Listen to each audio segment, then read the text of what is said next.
दिल है छोटा सा, छोटी सी आशा, मस्ती भरे मन की भोली सी आशा। Everyone, welcome to my channel. So today we are going to read the chapter 4 from our English main course book, and the title of this chapter is From the Diary of Annie Frank. So इस chapter में हम लोग Anne Frank के बारे में पढ़ने वाले हैं। कुछ छोटा सा एक्सट्रैक्ट है उनकी डायरी के बारे में। So first of all हम जान लेते हैं कि ये एनी फ्रैंक है कौन। So एनी फ्रैंक जो है एक ज्यूइश गर्ल है जो कि जर्मनी में रहा करती थी, और जब जर्मनी में नाजी गवर्नमेंट पावर में आया और जब ज्यूइश लोगों को मारना स्टार्ट कर दिया, तो एनी फ्रैंक अपने फैमिली और कुछ दोस्तों के साथ एम्स्टरडैम में शिफ्ट कर गई थी। ठीक है, हमने क्लास 9 में पढ़ा है कि कैसे जो नाजी गवर्नमेंट थे वो ज्यूइश पर्सन्स को टॉर्चर करते थे और उनको मार दिया करते थे। सो इसी फियर की वजह से जो एनी फ्रैंक थी वो जर्मनी से एम्स्टरडम जो है शिफ्ट कर गई थी, और एम्स्टरडम जाके वो अपने पापा के ऑफिस में छुपी हुई थी, और उसी दौरान वो काफ़ी अकेलापन फील कर रही थी। तो इसलिए उसने एक डायरी लिखा जहाँ पे उसने अपने सारे सफरिंग्स के बारे में लिखा, अपनी प्राइवेट लाइफ के बारे में लिखा कि कैसे उसकी लाइफ बचपन से लेकर आज तक रही है, कैसे उसने वहाँ से अपने होमलैंड से कैसे माइग्रेट करके अपने फादर के जो ऑफिस है वहाँ पे उसको रहना पड़ रहा है, कौन कौन सी तकलीफ़ें जो है उसे सहनी पड़ रही हैं, इन सभी के बारे में उसने अपनी डायरी में लिखा था। और क्या हुआ कि उसे एक बीमारी हो गई थी जिसे बोलते हैं थाइफस, और इसकी वजह से उसका डेथ हो गया। तो जब इसकी डेथ हो गई, इसके फादर जब इसके रूम में गए थे तो उन्हें एक डायरी मिला, और जब उनके फादर ने उसकी डायरी को देखा तो काफ़ी भावुक हो गए थे, और उन्होंने सोचा कि ये डायरी काफ़ी ज़्यादा इन्फॉर्मेटिव है। सो इसलिए उन्होंने क्या किया कि उस डायरी को प्रिंट करवा दिया, और उस डायरी का नाम दिया the diary of a young girl. ठीक है, सो इस डायरी की एक खूबी यह है कि ये दुनिया की सबसे ज़्यादा पढ़े जाने वाले बुक्स में, उस टाइम के दुनिया में सबसे ज़्यादा पढ़े जाने वाले बुक्स में पहले नंबर पे था। ठीक है, इसको काफ़ी डिफरेंट लैंग्वेजेस में भी ट्रांसलेट किया गया, इसके ऊपर काफ़ी मूवीज़ भी बनी हैं, इस पे बेस्ड टेलीविजन्स के सीरियल्स भी बने हुए हैं, थ्योरेटिकल प्रोडक्शंस भी होती हैं, ओपेरा भी किया गया है, बहुत सारी चीज़ें हुई हैं। क्यों? क्योंकि इस डायरी में एक ऐसा एक्सपीरियंस था एक यंग गर्ल का जो काफ़ी कनेक्टिव था, पीपल काफ़ी उससे कनेक्ट कर पा रहे थे। सो इसलिए इसे डिफरेंट लैंग्वेजेस में डिफरेंट मीडियम के थ्रू लोगों तक पहुँचाया गया कि नाजी गवर्नमेंट में एक लड़की जो कि अपने पापा के ऑफिस में बंद रहती है दिन भर, वो क्या फील करती है, कैसे अपने सिचुएशन से डील करती है। सो यहाँ पे हम लोग फर्स्ट पैराग्राफ पढ़ते हैं। सो यहाँ पे डायरी स्टार्ट करने से पहले एनी फ्रैंक जो है एक छोटा सा नोट लिखती है हम रीडर्स के लिए, और वो लिखती है कि डायरी लिखना उसके लिए काफ़ी स्ट्रेंज एक्सपीरियंस रहा, मतलब होगा आने वाले टाइम में, क्योंकि उसने आज तक कभी भी डायरी नहीं लिखा है, ना ही किसी को डायरी लिखते देखा है, और ना ही कभी सोचा था कि एक ऐसा टाइम आएगा जब उसे डायरी लिखनी पड़ेगी। सो इसलिए वो थोड़ा सा ऑकवर्ड सा फील करती है डायरी लिखने में कि उसको कोई एक्सपीरियंस नहीं है डायरी लिखने का। उसके बाद वो ऐसा सोचती है कि जब मैं बड़ी होंगी या फिर कोई भी जो बड़े लोग हैं वो उसकी इस डायरी को नहीं पढ़ेंगे। क्यों नहीं पढ़ेंगे? क्योंकि 13 ईयर ओल्ड गर्ल की बातों पे कौन भरोसा करेगा या कौन उसको इम्पॉर्टेंट समझेगा। सो इसलिए वो यहाँ पे कहती है कि अगर वो बड़ी हो जाती है तो वो भी इस डायरी को नहीं पढ़ेगी, और अगर कोई उससे बड़ा है, कभी उसको ये डायरी मिलती है, तो वो भी कोई इंटरेस्ट नहीं दिखाएगा इस डायरी को पढ़ने में। फिर वो कहती है कि इन सब बातों से उसे कोई फ़र्क नहीं पड़ता, क्योंकि उसको डायरी लिखनी है और उसके पीछे उसके पास एक बहुत ही सॉलिड रीज़न है।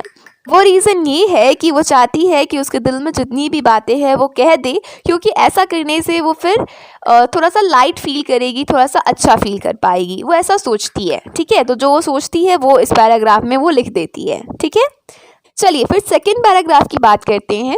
सो सेकेंड पैराग्राफ में यहाँ पे एक स्टेटमेंट देती है एनी फ्रैंक, जो कि है people has more patience than people. यानी जो पेपर होता है उसके पास ज़्यादा पेशेंस होता है, ज़्यादा धैर्य होता है लोगों के मुकाबले। अगर लोगों से हम कंपेयर करें पेपर को, तो पेपर जो है काफ़ी शांत स्वभाव का है और पीपल जो हैं यानी जो लोग हैं वो अशांत स्वभाव के हैं। ठीक है, अब शांत और अशांत का मतलब ये नहीं होता है कि शांत यानी चुपचाप रहना और शांत का मतलब होगा कि बकबकाते रहना। ठीक है, ऐसा कुछ नहीं है। आगे हम बताते हैं कि इसका मीनिंग क्या है। वो यहाँ पे कहती है कि ये बातें जो है वो उस टाइम सोचती है, इस लाइन को लिखती है इसलिए क्योंकि इस टाइम जिस टाइम वो डायरी लिखती है उस टाइम वो थोड़ा सा डिप्रेस फील करती है, क्योंकि उसको दिन भर उसी ऑफिस में रहना पड़ता है जो कि अब उसके लिए एक घर जैसा हो गया है। सो वो सोचती है कि मैं सोचती हूँ कि मैं अंदर रहूँ या फिर कुछ देर के लिए बाहर चली जाऊँ, बट फिर नाज़ी गवर्नमेंट के डर से मैं क्या होती हूँ, फिर वापस अपने घर में यानी अपने उस ऑफिस में ही बैठना सही समझती हूँ। और हाँ, पेपर के पास एक्चुअली ज़्यादा पेशेंस होता है लोगों से। क्यों?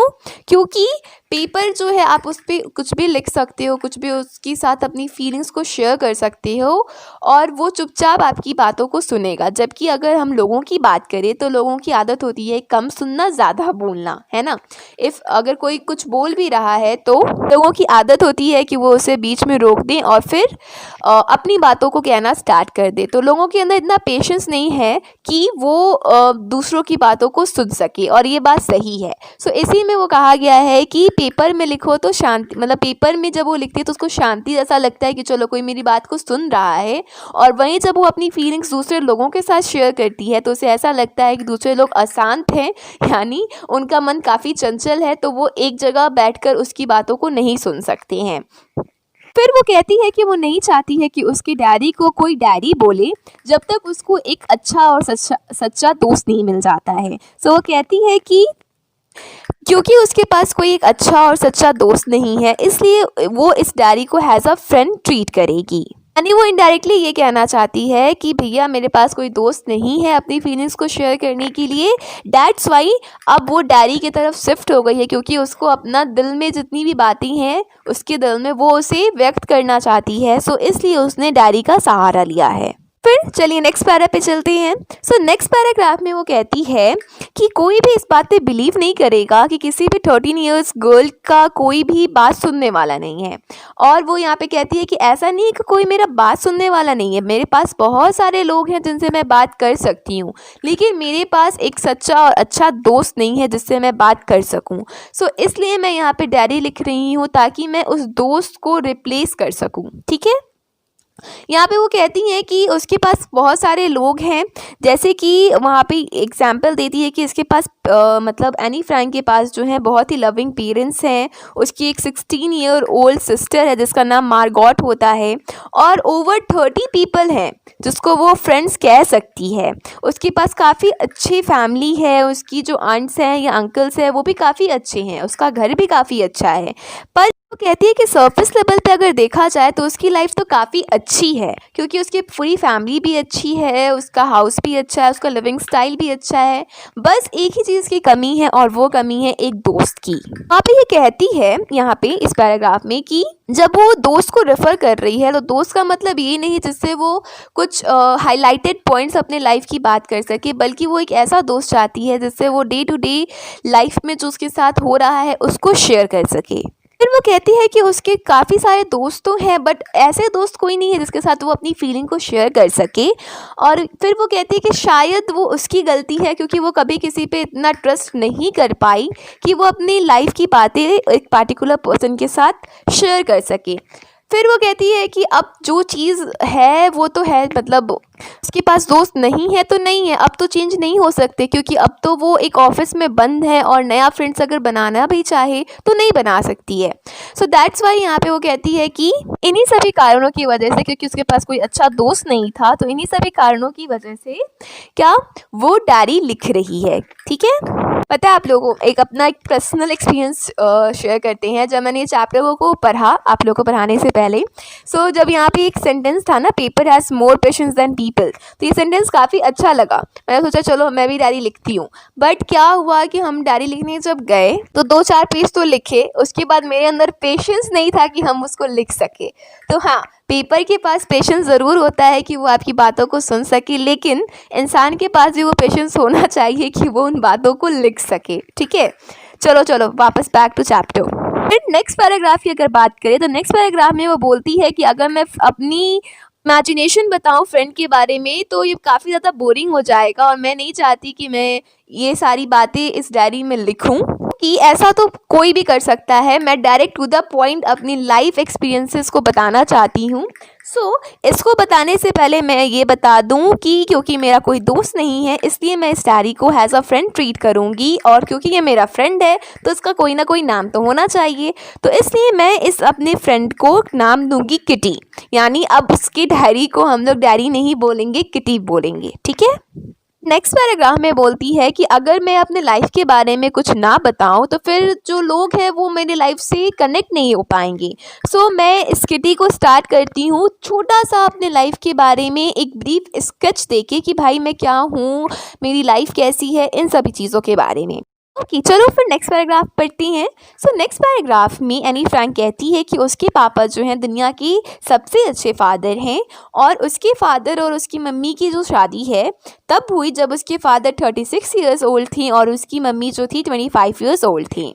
फिर यहाँ भी वो मार्गॉट अपनी बहन के बारे में बताती है कि मार्गॉट का जो बर्थ है वो फ्रैंकफर्ट जर्मनी में हुआ था 1926 में। फिर वो बताती है कि उसका जो बर्थ है वो 12 जून 1929 में हुआ था। वो कहती है कि जब वो 4 इयर्स की थी तब तक वो फ्रैंकफर्ट में अपनी फैमिली के साथ रही। उसके बाद उसके जो फादर हैं वो माइग्रेट कर गए थे होलैंड में। तो जो उसके फादर थे वो होलैंड में माइग्रेट किए थे 1933 में, और उसी साल सितंबर में उनकी जो मम्मी है वो उनके पापा के पास चली गई, और मार्गॉट यानी जो एनी फ्रैंक की बड़ी बहन है वो और एनी फ्रैंक दोनों को उनकी ग्रैंडमदर के पास भेज दिया गया था एचएन में रहने के लिए। मार्गॉट भी जो है वो दिसंबर में चली गई फिर होलैंड, और फाइनली जो है एनी फ्रैंक का मौका आया फरवरी में होलैंड जाने का। ठीक है। नेक्स्ट पैराग्राफ में वो बोलती है कि जब वो होलैंड गई तो फरवरी में वो होलैंड गई थी तो उसका एडमिशन जो है मॉन्टेसरी नर्सरी स्कूल में हो गया, और वो वहाँ पे 6 स्टैंडर्ड तक पढ़ी, और 6 स्टैंडर्ड में उसकी जो क्लास टीचर थी उनका नाम था मिसेस क्यूपरस, जो कि उस स्कूल की हेड मिस्ट्रेस भी थी। वो कहती है कि जब वो स्कूल से निकल रही थी, यानी उसका जो मे बी फाइनल ईयर होगा, तो जब वो उस स्कूल को छोड़ के मतलब जा रही थी दूसरे स्कूल में, तो जब उसका लास्ट डे था उस दिन उसकी जो मिस थी यानी मिसेस क्यूपरस जो हेड मिस्ट्रेस थी, वो और एनी फ्रैंक दोनों ही रो रहे थे, यानी दोनों ही एक दूसरे से काफ़ी ज़्यादा अटैच हो गए थे। तो जब उनका सेपरेशन हो रहा था तो वो दोनों रोने लगे। फिर वो कहती है कि 1941 में क्या हुआ कि उसकी जो दादी माँ थी वो बीमार हो गई, और उनको फिर उनका ऑपरेशन करना पड़ा, इसीलिए जो है उसका बर्थडे अच्छे से सेलिब्रेट नहीं हो पाया। और फाइनली जनवरी 1942 में उनकी जो दादी माँ है उनका डेथ हो गया। और कोई नहीं जानता है आज तक, वो इस डायरी में लिखती है कि आज तक किसी को नहीं पता है कि वो अपनी दादी माँ को कितना मिस करती है। इवन जब वो अपना बर्थडे सेलिब्रेट कर रही थी 1942 में, उसने जो है अपने ग्रैंड माँ के लिए भी एक कैंडल जलाया था ताकि उनका जो सोल है वो एक रेस्ट कर सके, जो सोल को एक कहते हैं ना रेस्ट इन पीस, RIP। ठीक है, तो वो हो सके उनके साथ। इसलिए उसने अपने बर्थडे पे has a dedication to his grandmother उसने एक कैंडल को बर्न किया था। उसके बाद वो बोलती है कि फिर हम चारों अच्छे से मतलब उस क्या बोलते हैं सैडनेस से फिर हम लोग बाहर आ गए थे, और फिर हम चारों यानी वो उसके पापा, उसकी मम्मी, उसकी बड़ी बहन मार्गॉट सारे अच्छे से रह रहे थे अभी तक। यानी जब वो डायरी लिखती है तब तक का डेट लिखती है कि 20 जून 1942 तक सब चीज़ें जो हैं थोड़ी बुरी मतलब ख़राब थी बट अच्छी ही थी, ऐसे कह सकते हैं। तो अब चलते हैं नेक्स्ट पैराग्राफ में। यहाँ पे वो लिखती है dear Kitty our entire class is quaking in its boots. तो यहाँ पे कहती है क्योंकि उसने अपने डायरी का नाम किटी लिखा था तो इसलिए कहती है कि डियरेस्ट किटी मैं तब की बात बता रही हूँ, मतलब इस डायरी में लिख रही हूँ जब पूरे क्लास जो हैं वो काफ़ी ज़्यादा नर्वस थे, काफ़ी ज़्यादा घबराए हुए थे। ठीक है, तो यहाँ पे एक वर्ड यूज़ हुआ है quaking in its boots. Quaking in its boots का मतलब हो गया कि काफ़ी ज़्यादा घबरा जाना, शेक करने लगना, डर जाना। तो ये यहाँ पे कहती है कि ये उस टाइम की बात बता रही है जब उसकी क्लास के सारे स्टूडेंट काफ़ी ज़्यादा डरे हुए थे। क्यों डरे हुए थे? क्योंकि कुछ ही टाइम में जो है टीचर्स पेरेंट्स मीटिंग्स थी उनके स्कूल में, और टीचर बताने वाले थे कि कौन से स्टूडेंट जो हैं वो नेक्स्ट स्टैंडर्ड में जाएंगे और कौन से स्टूडेंट्स को फिर से यही क्लास पढ़ना पड़ेगा। सो ऐसा हमारे साथ भी होता है, कि मेरे साथ तो होता है कि जब भी रिज़ल्ट डिक्लेयर होने वाला होता है उसके पहले हमारे अंदर अजीब सी टेंशन हो जाती है, हम लोग अजीब से घबरा जाते हैं, नर्वस फील करने लगते हैं। सो सेम चीज़ वो यहाँ पे कहती है कि क्योंकि उसका रिज़ल्ट आने वाला था तो इसलिए जो है उसके पूरे क्लास जो है काफ़ी डरे हुए थे कि भैया अब हमारा रिज़ल्ट आने वाला है, अब हमें पता चलेगा कि हमारे पीठ पे थपकियाँ मिलने वाली हैं या हमारे गाल पे। ठीक है, फिर वो बोलती हैं कि जीएन। अब ये जीएन कौन है पता नहीं है हमें। ठीक है, तो यहाँ पे बस एक कॉमन सा वर्ड, एक निक नेम सा लिया हुआ है कि जीएन। ठीक है, इट्स नॉट गुड नाइट। मेरी बहन बोल रही गुड नाइट, नहीं गुड नाइट नहीं हुआ है यहाँ पे। जीएन का मतलब गुड नाइट नहीं होता है। ठीक है, जीएन को इसी का नाम होगा, यहाँ पे उसने क्लियरली लिखा नहीं है, मेंशन नहीं किया है, तो जीएन ही हम लोग इसे बोलेंगे। तो वो कहती है कि हाफ ऑफ द क्लास जो है वो बेट लगा रहे थे और जीएन और जो एनी है वो दोनों हंस रहे थे उन दोनों लड़कों पे जो कि उसके पीछे बैठे थे। हो सकता है मे बी वो लड़के पढ़ने में अच्छे नहीं होंगे तो वो हंस रहे होंगे कि मे बी अब ये फेल हो जाएंगे या कुछ ऐसा फ़नी होगा वहाँ पे। वैसे भी जो बैक बेंचर्स होते हैं वो रिज़ल्ट के टाइम में काफ़ी ज़्यादा परेशान रहते हैं। ठीक है, तो यहाँ पे वो कहती है कि जो सीएन थे और जो जैक्यूज थी या थी पता नहीं। ठीक है, पता नहीं मतलब बॉय है या गर्ल, बट जैक्यूज मतलब मतलब लिटिल लाइट गर्ल नेम। ठीक है, पता नहीं कौन है ये। तो जैक्यूज जो थे वो जो है अपनी हॉलीडे में जितनी भी उन्होंने शेविंग की थी, सेविंग्स का मतलब जितने भी उसे पैसे मिले थे अपने monthly pocket income pocket money से जो है उन्होंने जो सेविंग्स की थी उस सब को बेट पे लगा दिया, यानी शर्त पे लगा दिया कि कौन पास होगा और कौन पास नहीं होगा। और जैसे ही दिन नज़दीक आ रहे थे ये रिज़ल्ट डिक्लेयर होने का कि कौन पास होगा कौन नहीं होगा, लोग जो हैं सुबह, जो बच्ची हैं वो सुबह से लेकर रात तक यही बात करते थे कि तुम पास हो जाओगे, तो वो बोलता था कि नहीं नहीं नहीं मैं नहीं पास होऊंगा। फिर बोलता था कि नहीं नहीं तुम हो जाओगे, वो बोलता था नहीं नहीं मैं नहीं हो पाऊंगा। तो यहाँ पे वो कहती है कि अगर आप मुझसे पूछो तो यहाँ पे बहुत ज़्यादा डमीज़ हैं। डमीज़ यानी डम स्टूडेंट्स जिनको पास नहीं होना चाहिए, जो इनको फिर से ये क्लास रिपीट करना चाहिए, पर हमें नहीं पता। टीचर्स के लिए हम कुछ नहीं बोल सकते क्योंकि वो अनप्रिडिक्टेबल क्रिएचर हैं इस दुनिया के, यानी उनको कोई प्रिडिक्ट नहीं कर सकता टीचर के माइंड को कि टीचर कब क्या कर दे। ठीक है, ये बात तो बिल्कुल सही है। हमें भी नहीं पता चलता जब क्लास होता है कि टीचर कब किसको उठा के क्वेश्चन पूछ दे, कब किससे क्या कह दे। सो वही बात यहाँ पे एनी फ्रैंक कहती है कि टीचर्स जो हैं वो मोस्ट अनप्रिडिक्टेबल क्रिएचर्स हैं अर्थ पे, जिनको कोई प्रिडिक्ट ही नहीं कर सकता, उनके माइंड को समझ ही नहीं सकता कि वो क्या सोच रहे हैं, क्या कर रहे हैं। वो सोचते कुछ और है, कहते कुछ और है, करते डिफरेंट हैं। तो ऐसा मतलब मेरे साथ भी हुआ, इसलिए हम रिलेट कर पा रहे हैं काफ़ी ज़्यादा। मे बी आपके साथ भी हुआ होगा। ठीक है, फिर वो कहती है कि वो और उसके जो दोस्त थे वो बिल्कुल भी उतने ज़्यादा टेंशनाइज नहीं थे जितने पूरे क्लास के बच्चे थे। क्यों नहीं थे? क्योंकि वो काफ़ी श्योर थे कि वो सारे पास हो जाएंगे। बस एनी को थोड़ा सा डाउट था मैथ्स के लिए, उसे ऐसा लग रहा था कि शायद मैथ्स में वो पास नहीं हो पाएगी। फिर भी वो बोलती है कि फिर भी हम किसी ने मतलब हमारी क्लास में किसी ने भी होप नहीं छोड़ा, सब लोग होप कर रहे थे कि सभी पास हो जाएंगे। वैसे भी मैथ्स ऐसा सब्जेक्ट है तो सबको हार्ड लगता है, मुझे भी हार्ड लगता है, आपको भी लगता होगा। लगता है तो कमेंट बॉक्स में बताइए कि मेरे साथ कौन कौन है इस मैथ से डरने वाले स्टूडेंट्स। ठीक है, आई गेट अलॉन्ग ओके। फिर वो नेक्स्ट पैराग्राफ में बोलती है कि मेरे टीचर्स के साथ काफ़ी अच्छे रिलेशन थे, यानी एनी फ्रैंक के टीचर्स के साथ काफ़ी अच्छे रिलेशन थे। उस स्कूल में 9 टीचर्स थे जो उसे पढ़ाते थे, जिसमें से 7 मेन थे और 2 वुमेन्स थी। ठीक है, वुमेन थी। ठीक है, नॉट वुमेन्स, आपको पता होगा वुमेन होता है, वुमेन्स नहीं होता है। ठीक है, गलती से वो मिसस्पेल हो गया है। चलो, फिर यहाँ पे वो बोलती है कि उसके जो मैथ टीचर थे उनका नाम था मिस्टर किजिंग, और मिस्टर किजिंग जो थे वो काफ़ी ज़्यादा उससे गुस्सा रहते थे। क्यों रहते थे? क्योंकि जो एनी है वो काफ़ी ज़्यादा बात करती थी क्लास में, तो वो बहुत टाइम से मिस्टर किजिंग जो है वो बहुत टाइम से एनी से गुस्सा थे। उन्होंने काफ़ी सारी वार्निंग्स भी दी थी किजिंग जो है उन्होंने काफ़ी ज़्यादा वार्निंग्स भी दी थी एनी फ्रैंक को कि तुम बात मत करो, एक्स्ट्रा होमवर्क भी दिया था। लेकिन फिर भी जो है एनी फ्रैंक बात करने से क्या बोलते हैं, पीछे नहीं हटती थी, हमेशा बात करती रहती थी क्लास में। ऐसे भी हमारे भी स्कूल में बहुत सारी ऐसी लड़कियां थी, नाम नहीं बताएंगे, जो मतलब हमेशा बात ही करती थी, कभी मुंह बंद हो ही नहीं सकता है, ठीक है। तो ऐसा ही उसके साथ भी हाल था, कभी वो मुंह बंद करके बैठ ही नहीं सकती है। जैसे कि एक मेरी बहन है, ठीक है, वो दिन भर बोलती रहती है, दिन भर उसको कुछ ना कुछ टॉपिक ज़रूर चाहिए बोलने के लिए। तो ऐसा ही जो हम समझ सकते हैं कि मिस्टर किजिंग का क्या हाल होता होगा क्योंकि मेरा भी वही हाल होता है। और वैसे भी इस वीडियो के बाद मुझे जाके पिटाई मिलने वाली है, मुझे पता है, ठीक है। चलो चैप्टर पे आते हैं। फिर वो यहाँ पे जो एनी फ्रैंक है वो कहती है कि उसको काफ़ी ज़्यादा एक्स्ट्रा होमवर्क दिया गया, जिसमें से एक था एसे लिखने के लिए, और उस एसे का सब्जेक्ट था चैटर बॉक्स, ठीक है। तो वो कहती है कि भैया अब इसके बारे में मैं क्या लिखूँ, मुझे समझ ही में नहीं आ रहा था।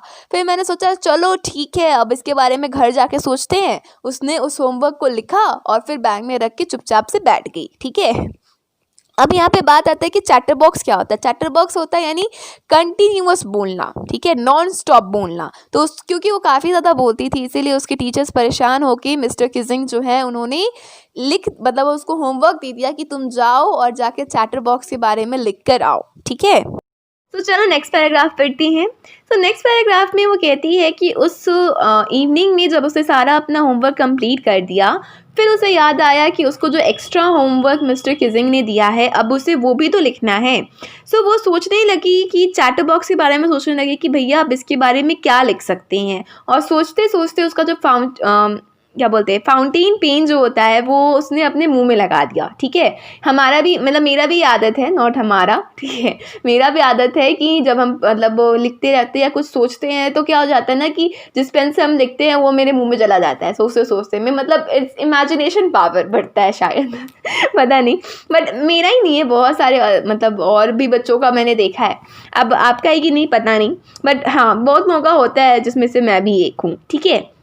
फिर वो यहाँ पे कहती है कि कोई भी जो है लाइंस के बीच में बहुत ज़्यादा गैप्स लेके वर्ड्स के बीच में लिख सकता है, पर उसने सोचा कि ऐसा करने से वो ऐसा प्रूफ हो जाएगा कि वो जो बात करती है वो गलत है, ठीक है। सो इसलिए उसने बोला कि नहीं, वो एकदम क्या बोलते हैं कन्विंसिंग सा आर्ग्यूमेंट देगी कि भैया उसका बात करना क्लास में क्यों नेसेसरी है। उसको वो मतलब वो चाहती थी कि वो प्रूफ करके दिखा दे अपने ऐसे के थ्रू कि क्यों वो बात करना उसका क्लास में सही है, ठीक है।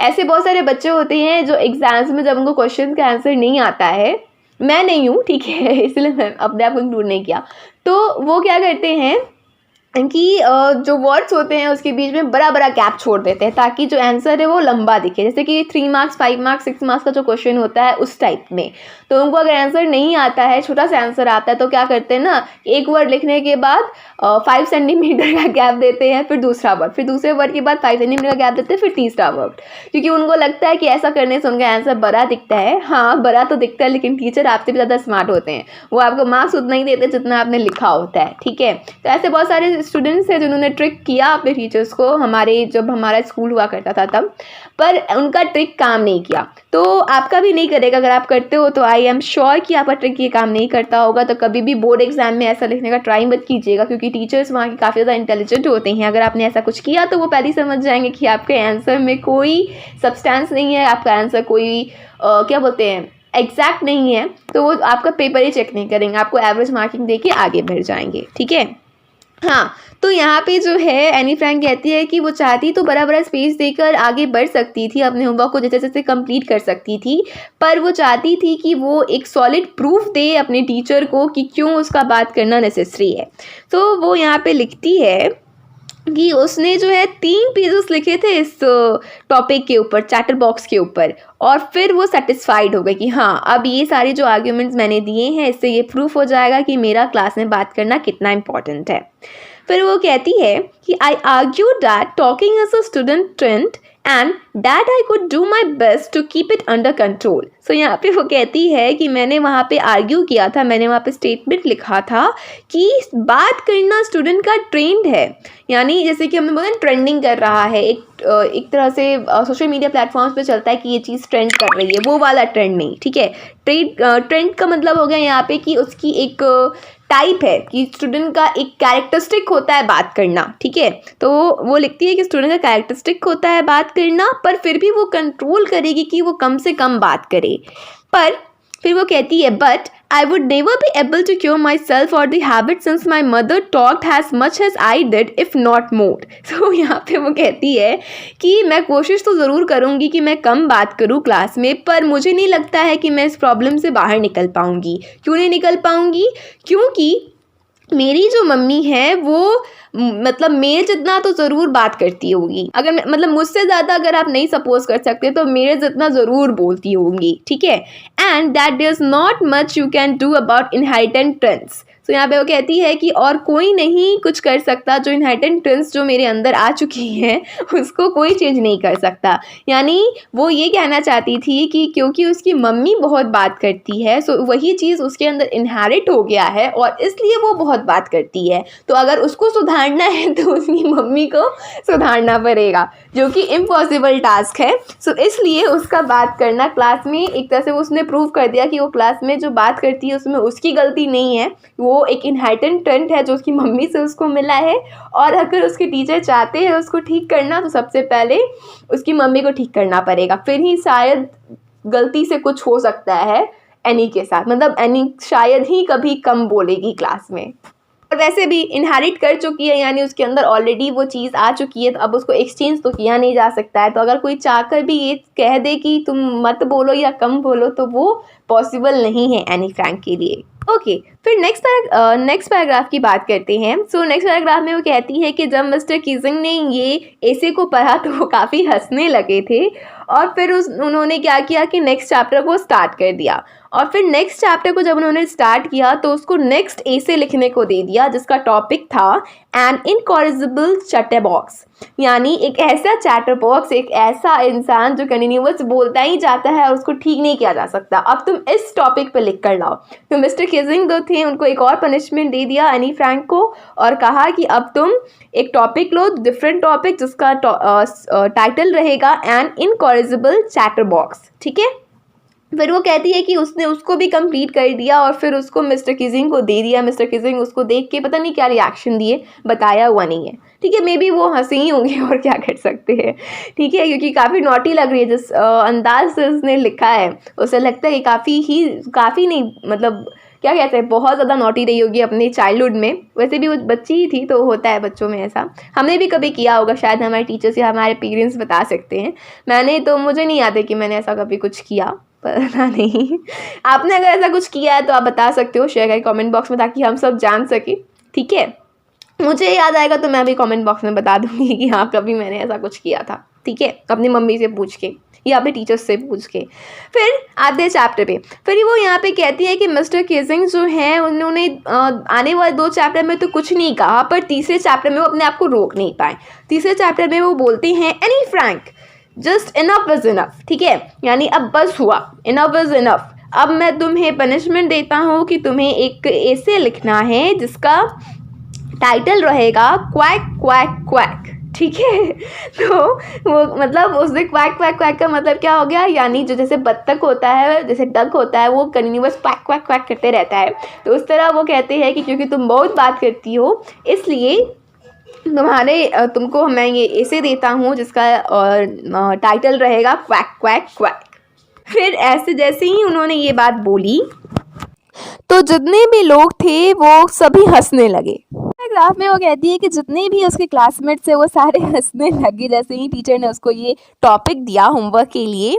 और फिर वो सोचती है कि चलो मुझे अब चैटर बॉक्स से तो छुटकारा मिला, अब मुझे एक नया टॉपिक मिला है जिस पे मैं एक नया एक्सपेरिमेंट कर सकती हूँ। सो वो उसके लिए थोड़ा सा एक्साइटेड भी थी। फिर वो कहती है कि उसका एक दोस्त हुआ करता था जिसका नाम है सैनी, और वो काफ़ी ज़्यादा अच्छा था पोएट्री में। तो यहाँ पे वो कहती है कि उसका हेल्प लिया कैसे एनी फ्रैंक ने, और ऐसे के स्टार्टिंग में कुछ राइम्स लिखे और ऐसे के एंड में कुछ राइम्स लिखे। वो कहती है कि मिस्टर कीजिंग जो है वो ये प्रूफ करना चाहते थे कि उसका क्लास से बात करना गलत है, और इस बात को वो टोटली रॉन्ग प्रूफ करके दिखाएगी कि उनका यह सोचना, उनका ये मानना गलत है। तो मिस्टर केजिंग जो है वो उसके साथ उसको ऐसा लगता था कि मिस्टर केजिंग उसका जोक मना रहे हैं पूरे क्लास के सामने। सो इसलिए उसने क्या किया कि ऐसे में ऐसे लिखा कि उनका जोक उल्टा ही, यानी मिस्टर केजिंग का जोक उल्टा ही उनके ऊपर पड़ जाए। ठीक है, सो फिर नेक्स्ट पैराग्राफ में वो कहती है कि उसने अपने इस पोएम को फिनिश किया, और पोएम को फिनिश करने के बाद उसे ऐसा लगा कि ये पोएम काफ़ी ज़्यादा ही अच्छा उसने लिख दिया, जितना उसको उम्मीद नहीं था। उसने इस पोएम में लिखा था कि एक बार की बात है कि एक मदर डक होती है और एक फादर स्वैम होता है, और उसके 3 बेबी डकलिंग्स होती हैं, और उस तीनों बेबी डकलिंग्स को जो है उनके फादर जो हैं वो बहुत मारते हैं, क्योंकि उनके जो डकलिंग्स है वो बहुत ज़्यादा क्वैक क्वैक क्वैक करते हैं।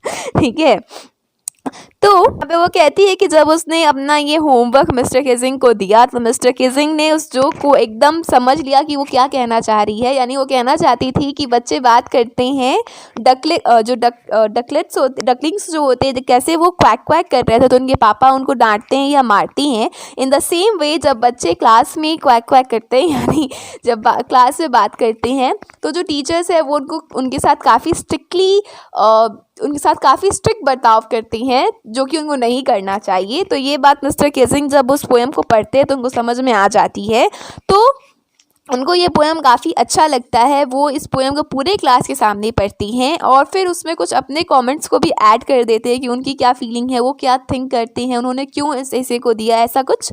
और फिर उसको जो है उस पोएम उनको इतनी अच्छी लगती है वो पोएम कि उस पोएम को दूसरे क्लास के स्टूडेंट्स को भी जाकर सुनाते हैं। उसके बाद से जो है वो कहती है कि फाइनली इस पोएम के बाद जो है मिस्टर केजिंग ने उसको कोई होमवर्क नहीं दिया, उसको कोई एक्स्ट्रा होमवर्क नहीं मिला, और जो मिस्टर केजिंग है उसके बाद से एनी के साथ फ्रैंकली रहने लगे, यानी अच्छे से रहने लगे। उसको होमवर्क नहीं देते थे और उसको डांटते भी नहीं थे, क्योंकि उन्होंने अपना पूरा प्रयास कर लिया था कि वो उसे समझा सके कि तुम बात मत किया करो इतना।